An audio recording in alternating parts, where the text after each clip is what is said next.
Hi, everyone, and thank you so much for coming together to join Orca Books Co-op and celebrate Shoog's text, Bask Your Big Belly in the Sun. This event is being recorded, so please keep that in mind. If you don't wish to be recorded, you can keep your cameras off. And tonight, I would love to introduce Shoog McDaniel's work. Shoog McDaniel is a fat, queer Floridian freak who has been creating art in the swamp since early age. They are inspired by Florida flora and fauna and the beautiful fatties they photograph. They love color and patterns and creating alternative worlds to escape the one they're in. They're a photographer by trade, and themes of nature worship and fat liberation can be seen throughout their work. Bask Your Big Belly in the Sun is an illustrated rendering of fat bodies in communion with nature. Growing up, Shoog saw no images that looked like their body in picture books, and so they made one. This book, containing 26 watercolor illustrations, is a gift to their younger self and to all the fat adults and kids out there that long to be part of something when society often casts them out. We have copies of Bask Your Big Belly in the Sun available at Orca Books Co-op. And without further ado, I would love to hand the floor over to Shoog so they can read from their work and then share a discussion with us. Shoog, thank you so much for being here. Thank you so much for having me. I'm so excited to share this book with you. I worked on this for a couple years because I felt like it just came to me and I really wanted to express it in something in the physical form. And I had help with this book from my friend Kellyanne, who helped me write the words and incorporate the words on top of these watercolor pictures that I painted. So I'm going to read it for you, which I've never read a book on a Zoom before. I'm trying to get the glare correct or not on there. Okay.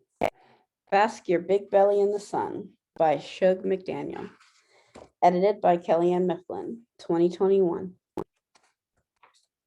This page I think is a lot, but I think I'll just read the actual book part.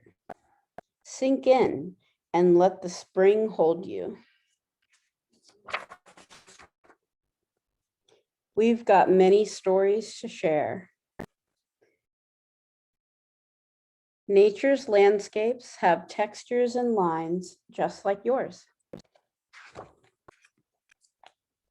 We've got big fat bodies, old and new.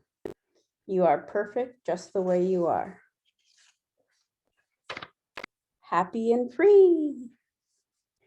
Look up.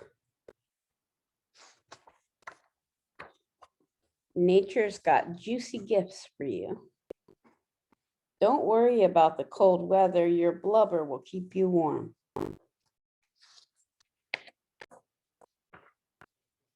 Glowing magic is all around. From the dead places, things are born. Fatties can plant fruitful seeds and forage fungi. Find ferns for tickling and flowers to dazzle your rolls. Bask your big belly in the sun. Hide in the earth's crevices when you need to. Rinse off and warm up. You are connected and divine. You fit right in. Nature is here, full and round. Let people call you by our names. You are one of us. Make a wish. And then I have my gratitude page. The end. That's it. Thank you. Thanks for listening, y'all. Yeah. So I'd love to start. You said that this was a few years in the making. Can you talk a little bit about how the project first came to you, and if it came to you in images or words first? Yes, the book idea came to me through images. It's the first, actually, the first page of the book is the first image that I drew, and I didn't know that it was going to be part of a book. I just drew it, and I usually sell my art when I draw pictures, but for some reason, something told me to hold on to that one. It felt different or something. And then, I started collecting these. Over time, I had like 2 or 3 pictures that I just felt were different. And then I realized, oh, wait, I need to go ahead and make a kid's book. I've always wanted to do this. Let me start working on it. And it was hard to kind of shape it in my mind because very generally, I just really wanted to show, you know, how amazing the connection was between fat folks, fat bodies, and nature, and how we are there to support each other. And I just like I had kind of a hard time figuring out how it was going to go, but then I realized it was easy to talk through and it was going to flow, and I just kind of let the images come to me. And I would just know when I was drawing, like, oh, this is one for the book, and I just saved the pictures over time until I had, I decided I was going to try to get about 27 pages. And so I got about 26. And I think that's when I was like, oh, it's time to make the book. And so, yep, that's what happened. What I really mediums? felt like I intuited it. Yeah. Can you speak more to that? The intuitiveness, like it came to you. Like, did it feel like something that was coming like from within and moving out, or something that was moving into you? It definitely felt like a combination of both. It kind of felt like I needed to express these certain concepts through images, and I needed to have them all together. It's basically, if you look through the book, it's just all of my favorite activities that I do in nature, like laying in the forest, looking at lightning bugs, sitting by the fire, playing in the rain, floating down a river, planting seeds. It's just like it's everything that I do that makes me feel really connected. And I wanted that to be in a book so that people could hold it and feel how important it was, hopefully. Yeah. Thank you. What mediums do you use when you're creating art? In your bio, you mentioned that you're a photographer, and clearly you design these images, but are you working with paints, pencils? I use mostly watercolor. Um, yeah, you can see it's very kind of watercolor-esque, but then I'll go with a marker or a pen with some outlining. And yeah, I think that it's mainly watercolor and pen. And then I use like a white gel pen as well for highlights sometimes. Yeah. But for this book, I work in a lot of mediums. But for this book, that's mainly what it was. Thank you.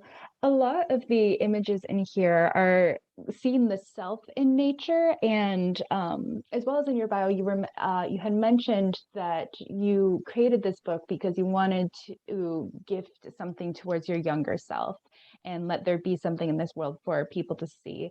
And there's so much joy in seeing yourself in nature versus seeing some bodies in media that I think most people come to a wall with. Like, they can't really engage with bodies that we see in media, versus the beauty of recognizing yourself in nature.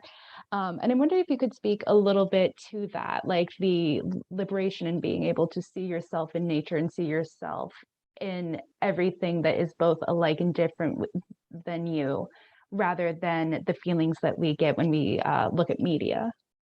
Yeah, I think, I actually wrote a book called Queers in Nature, and kind of the intro to that speaks to this. It was a photography book.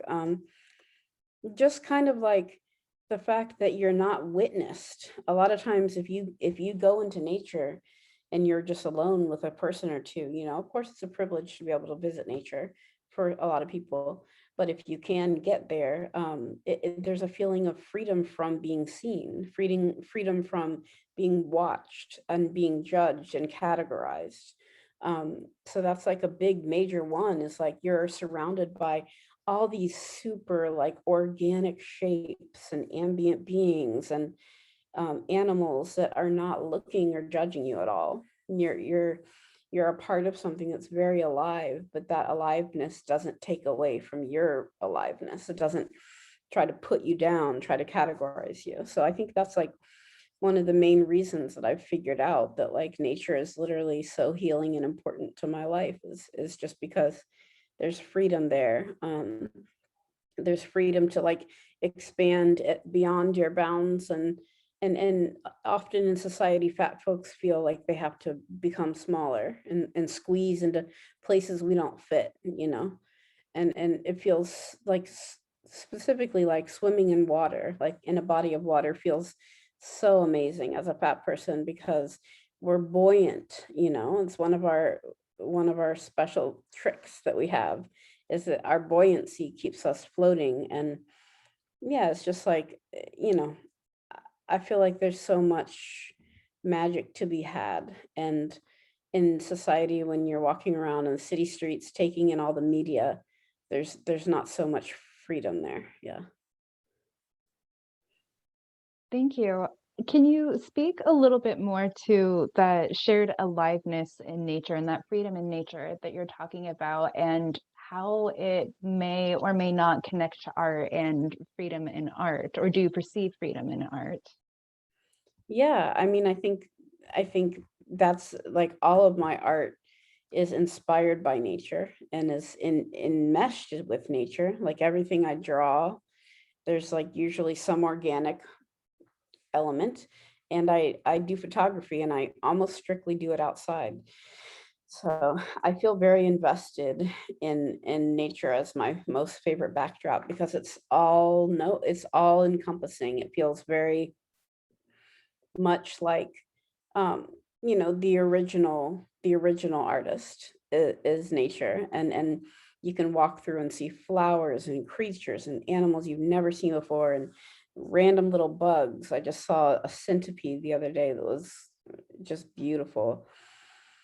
I don't know, I think that there's so many things to discover, and when you discover them, it's like it's tactile, you can touch them. It's not just on the internet or something, you know.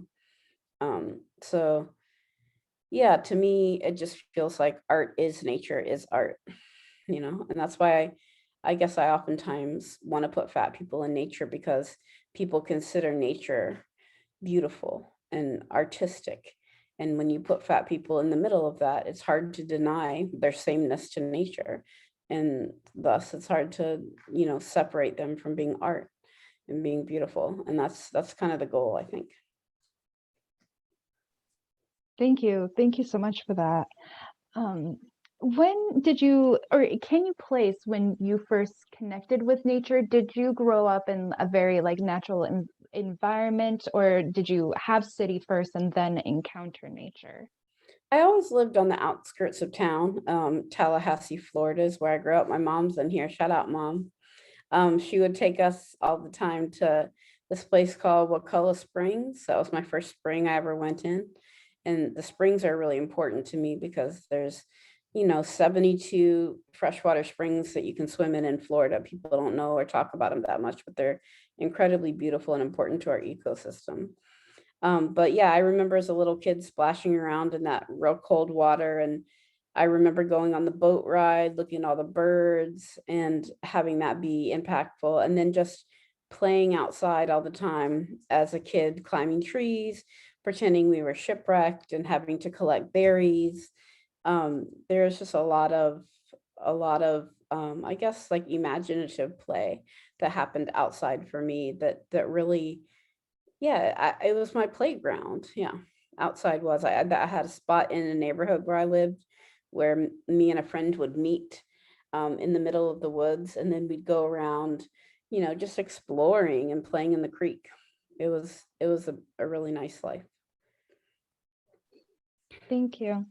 I'm thinking about your images in this book again, and there's a lot of images of nature being what the body needs. And like if you go inside, like it's there to hold you, it's there to rinse you off, and it's there to warm you. And I'm thinking about that in centering fat folk in your art, that like nature is here to give you everything that you need. And I'm thinking about your work with queer literature as well. And I'm wondering if you can speak to the connection of how nature remain. I want to say available, if I'm not quite sure it's the right word I'm looking for, but like remains available, or maybe just present, remains present as a source to be what people need, even when this structure, and you said city, and now I'm very much so thinking of like the blocks of the city, you know, like the big rigorous skyscrapers, and just the availability and the love of nature, offering what is needed instead of the institution or the big blockish structure. That was kind of an odd question. Does it make sense? I mean, I think it's just like when you look at, I think it's can be very basic in terms of when you look at the sharp edges of a building, the concrete, the structure, versus when you look at a forest with the trees, the spaces in between the trees, there's just one that feels more inviting. It feels like the organic shapes, I really feel, is a major part, and just being able to be brought in and held in a way where it feels like in this stark, like kind of gray existence of like an inner sit in like big city life. It's just like it's hard to be a queer person. It's hard to be a fat person, and it's um a lot of times people want to, I mean, unless you live in like a super hip city with, you know, there's exceptions, of course, but a lot of times, I guess, since I'm from the South, I hear a lot about, you know, people's experiences, and I just know that of course there's dangerous things in nature as well. Of course, it's not like, you know, some kind of haven from danger, but it is definitely like a more relaxed and accepting place to be, it seems, because yeah, humans are really cruel. And you know, I haven't met a mushroom that I didn't like yet. Thank you. And I'm looking at your art again, and there's so much color and beauty, and there's beauty in like the curvature of your lines and like everything that has like this very graceful quality about it. And I'm curious as like I'm wondering if you could speak a little bit about your development as an artist, and if you were always working with these very like freeing and liberated line works and like color work, or at any point were you kind of told to like I know artists are kind of pressured to like study art in a specific way, and did you follow that line and free yourself from it, or was art always a form of liberation for you? You know, I never really even considered going to art school. I felt like I didn't ever want art to be something I had to do. It's funny because I'm a full-time artist now, and I make my money off of making art, but I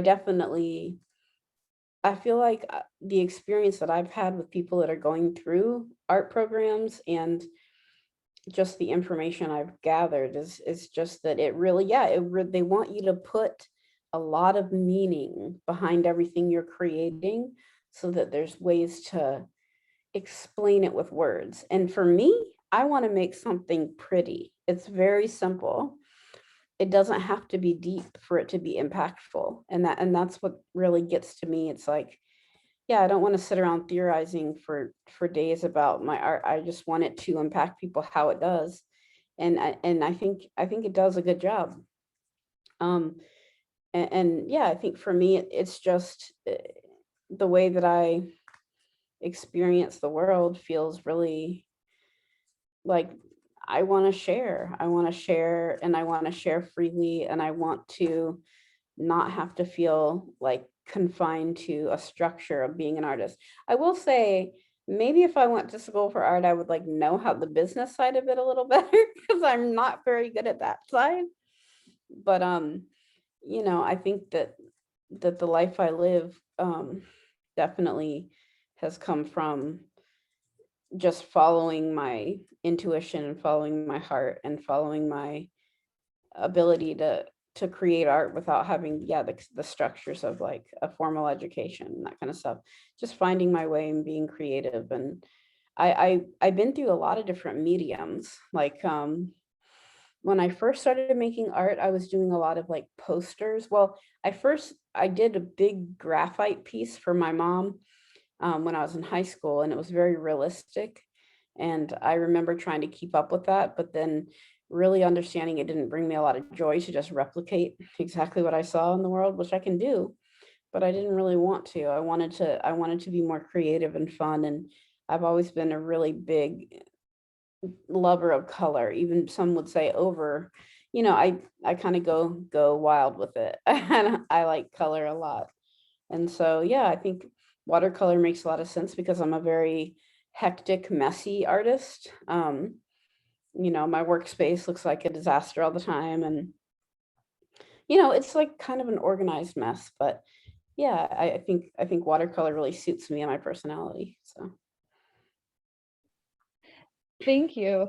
I'm thinking of what you just said, like you want to make it pretty, right? And I think you have such an eye for beauty, right? And you show us beautiful things in your art. And I'm thinking back to when you said when you first started photography, or not started photography, but you would purposely ask like fat bodies to be in nature and photograph them so the viewer could not remove the beauty from one another. And I'm mhm. wondering if you could speak a little bit to your lens as an artist of like knowing what is beautiful, because you show us through your art, here is beauty. So you have like this eye for what is beautiful versus being told what is beautiful, which I think is that media relationship of here's the set standard of things, right? And and the courage it takes to acknowledge that you do know what is beautiful, even if it goes against any sort of um, grain in any way, if that makes sense. Yeah, I think it's similar to what you were talking about the lines and the curvatures in my work. I think that that's what attracts me to the fat body. As I never would photograph myself or any fat people really in my early days of photography, because I was probably still feeling a lot of internalized fat phobia and shame and all that kind of stuff. And then, I often tell the story about a friend who kind of exposed, who was just like took me on a photo shoot and then just totally got nude and we took photos and it was really life changing. And the beginning of Bodies Like Oceans, which is a series that I did, which I continue to do because I stuck with it. It's just like the thing that brings me joy is working with fat folks. So yeah, I think I don't know. I think that the way that I look at nature, and I love concentric lines and stretch marks do that on the body often. I like I like dots. I like textures, and skin all has that. And yeah, I think that's kind of how I just made the connection in my brain, is from being out in nature and seeing beautiful textures and colors and different hues. And I was able to transfer that to fat bodies as well, and just be able to start loving myself and loving the work that I do through that. Thank you. Can you speak a little bit more to that joy? And you said that you had so much joy with working with fat bodies and fat folk, and how that connects to this project and your other projects.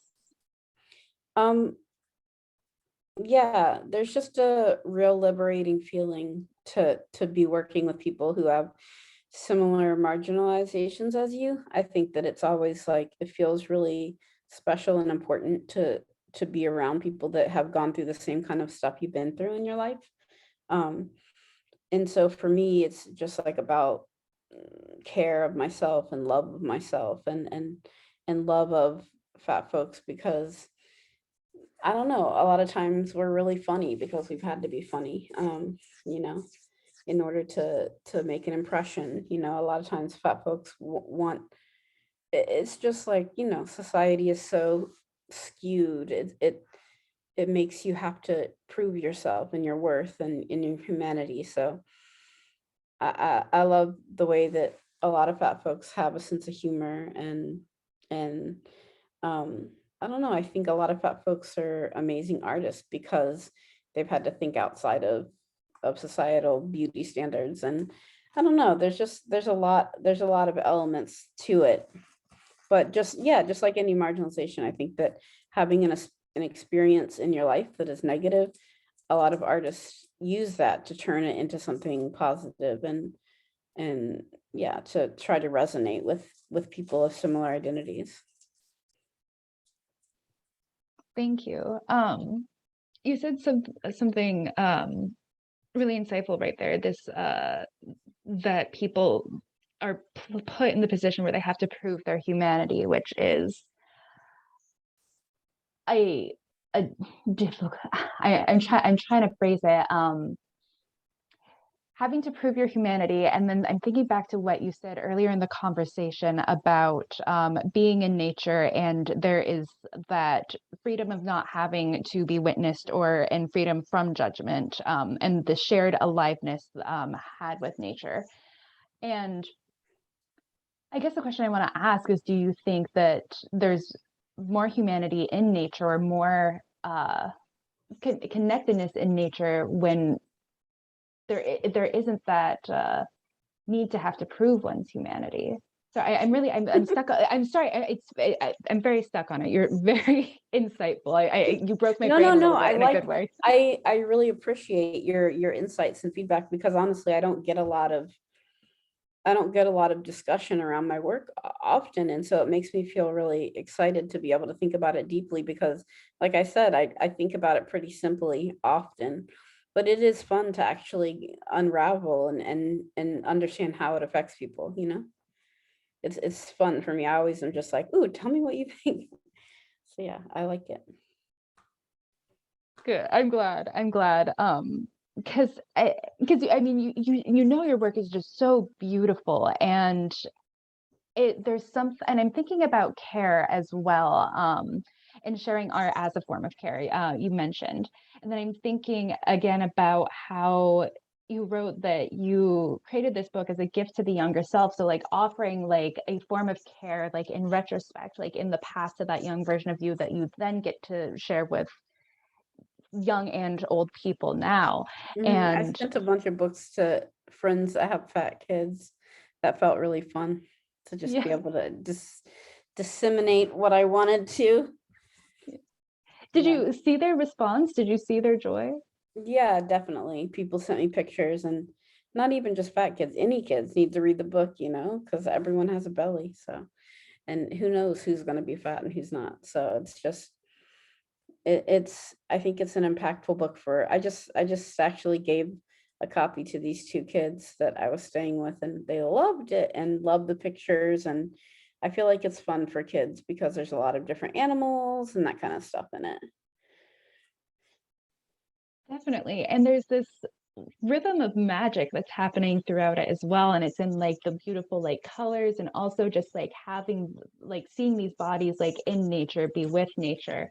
And I'm sure it feels very magical to a child to think, or to know that their body is magic, and magic in a way that nature is. And actually wondering if you could speak a little bit about your perceptions of magic. And I hope that's not too woo-woo of a question, but like how it connects to art or nature, and what is magic for you? Oh my goodness, we're getting really deep now. Um, I guess like, you know, I'm not like a practicer of any kind of, you know, magic or anything like this. I just feel like that word to me means a certain feeling. Mm. And so it's usually like I can catch that feeling like at sunset time usually. Like if I'm watching a sunset, I could catch it when I'm driving down like a canopy road in Florida. I could catch it going down a river in a tube or in the back of a truck. There's just these certain moments that you can kind of catch the feeling. And it's like a real hazy vibe, and it feels as if things, are working in tandem to create an experience of ease and beauty and peacefulness. I think I don't really know, but I think for me that's what it means, and it it is a way that I can interact with and describe like how I feel when I'm in nature and how I feel when I'm honoring or being with or worshiping nature, which I often talk about. Um, because yeah, it's really important, and it's the thing that could save us all, if more people were more in touch with their connection to the earth, and more revering of indigenous folks and their knowledge and the work that they've done. Um, you know, instead of being chasing after the money, the dollar. So yeah, I never want to lose sight of that, and I never want to forget. And so I have to do it. It's a daily practice to make myself really make sure I watch the sunset and be really tuned in to the world around me. That was really beautiful. Thank you so much, Shug. Mhm. I'm wondering, can you speak a little bit more on worshiping nature and how that appears for you in your daily life and also like in your art? Yeah, I live in the country. I live near a spring, so I think what it means to me is to put my body in the spring and really deeply believe that the spring wants me there, and that I am welcome to be there, and feel the presence of spirit, or whatever you want to call it. Feel held and feel accepted and loved, and let myself feel those things. And I think that's a big feeling of why I worship nature, because it's literally, yeah, it's everything. I don't know, it's kind of hard to say. Um, I make songs about, I sing to nature, I frolic, I constantly document nature, constantly use nature in my art. Like it's just um I guess there's something that someone told me, like how I was viewing the whole me and nature as a separate thing, when actually a lot of indigenous cultures think it's strange that white people separate themselves from nature, and think of themselves as different from and going into nature instead of being a part of it. So I actually wrote a little bit about that in the back of my book, and it was just an interesting thought that we all are nature. And so, yeah, everything affects everything. Thank you. Thank you so much. You when we were talking about magic, you spoke a little bit about how it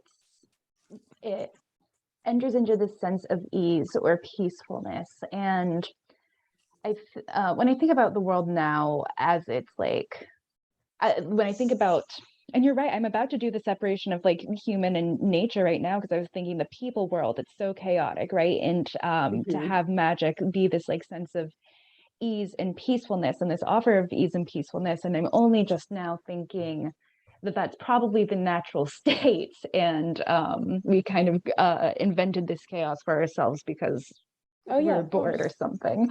Yeah. And I'm wondering if you can And I just want to put that I'm not some kind of on my high horse pretending I don't use the cell phone constantly. I'm on my phone all the time, on Instagram, on TikTok. Like it's not that I'm any better than anyone else. Like I'm literally definitely constantly enraptured with technology, you know. I just am aware, like I think a lot of people are, that it's not the answer. But yeah, it's very, very, very addicting and very much like enthralling. And I have an addiction and love of sharing. I love to share with other people and be able to share nature stuff. So yeah, I think it's a tool and a also kind of, yeah, a hard thing that it's hard to figure out how much is too much and all that kind of stuff. I mean, I'm sure whatever. Who knows? Who really No, knows? I mean, I think what you're saying makes sense because it is a thing that exists within our daily life to the point where it's difficult to be connected to who we want to be connected with unless we are kind of in that chaos of technology and phones. Yeah, And it's real. I have some friends who are still got a flip phone and still memorize all their friends' phone numbers and still use regular maps to get places. And you know what? Their life is hard. It's very different, you know. It's just like their friends are always just like, okay, when are you gonna get here? And they're like, I don't know. You know, it's difficult to be existing right now without a smartphone. Mhm. And a lot of people do, of course, but it makes your life, yeah, very, very difficult because of how everything's changed. Yeah.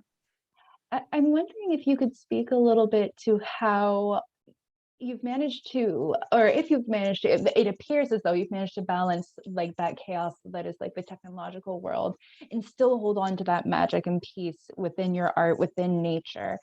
And I'm wondering if you can speak a little, just a little bit about that, of how you mentioned you came to nature early on in your life, that you had that ability to be in nature.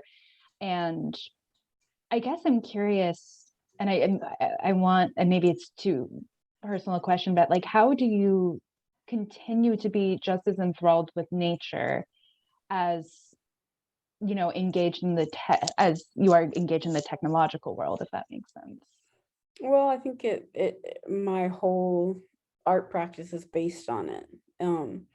Is based on communing with nature. And so it's really hard for me to separate myself from it because, like, for example, if I'm going to talk in terms of like, you know, how the new term content creator, I don't identify as that. I identify as an artist, but people say, oh, content creation. I'm like, if I were to use that term, like, where do I get my content? It's in nature, you know. That's what I am. That's where I feel the best, and so that's where I like to share.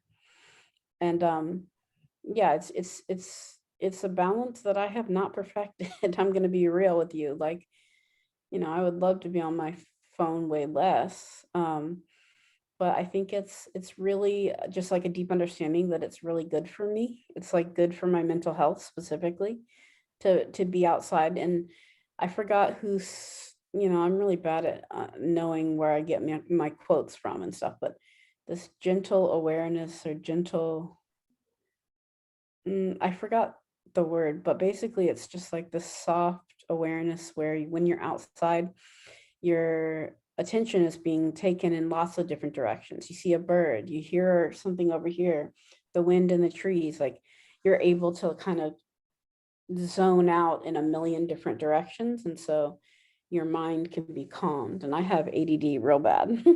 So it's very helpful for me to be out there for sure.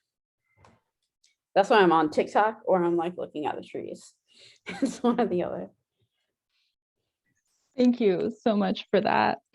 I'm wondering if you could speak a little bit about your creative process as an artist. Is art something that either erupts or comes to you at your or its will, or do you carve out time during your day to approach your art? What's a creative process look like for you? So I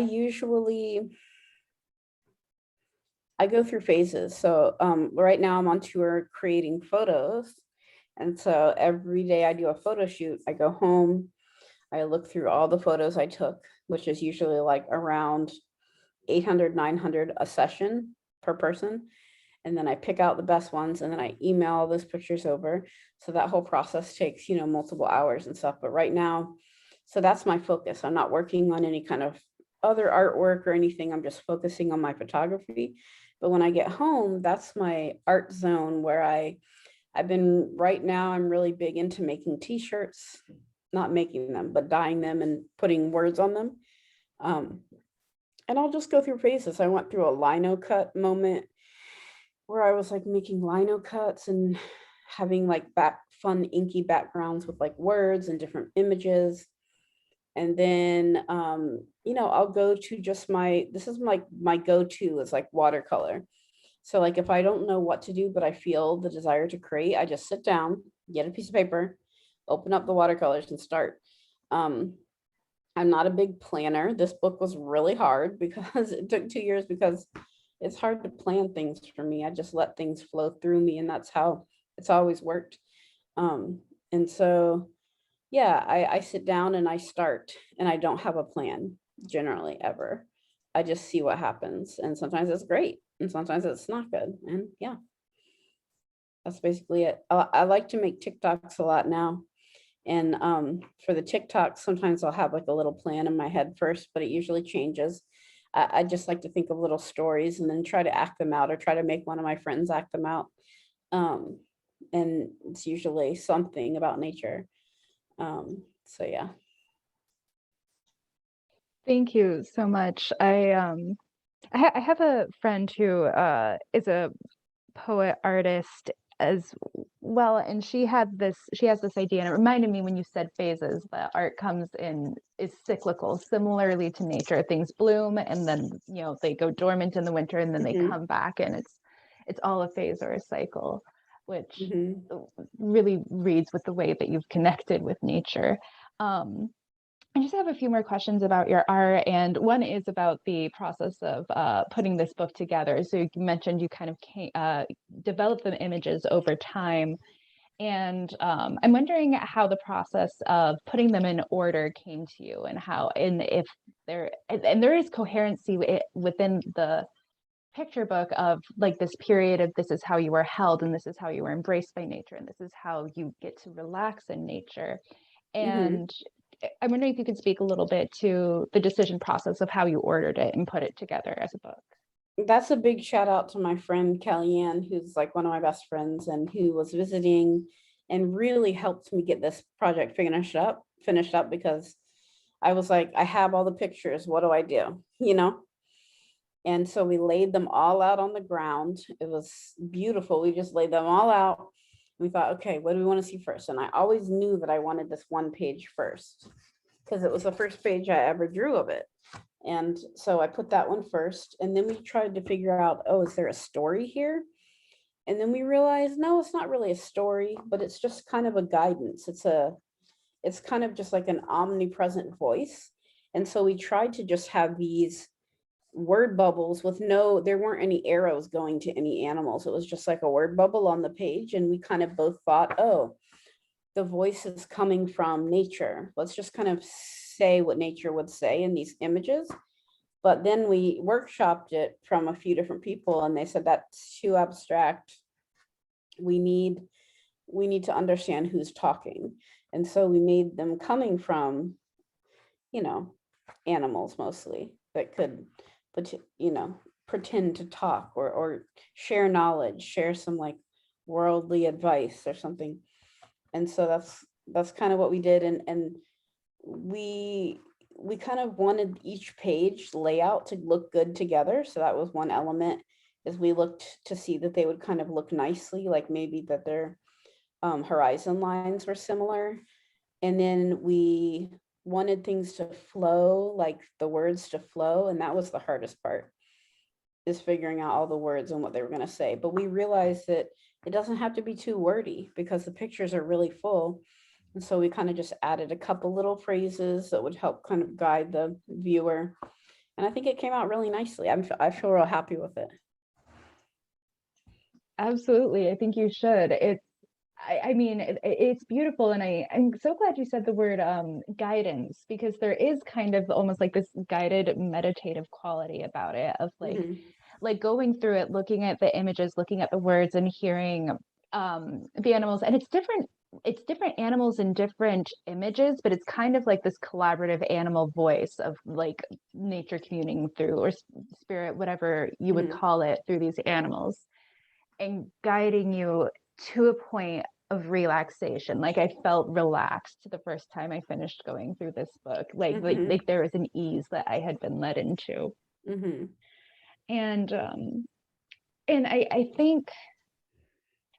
I think one of the last questions I want to ask you, and I can keep going, but I also just want to give time to anyone who's present to ask questions if they would like to.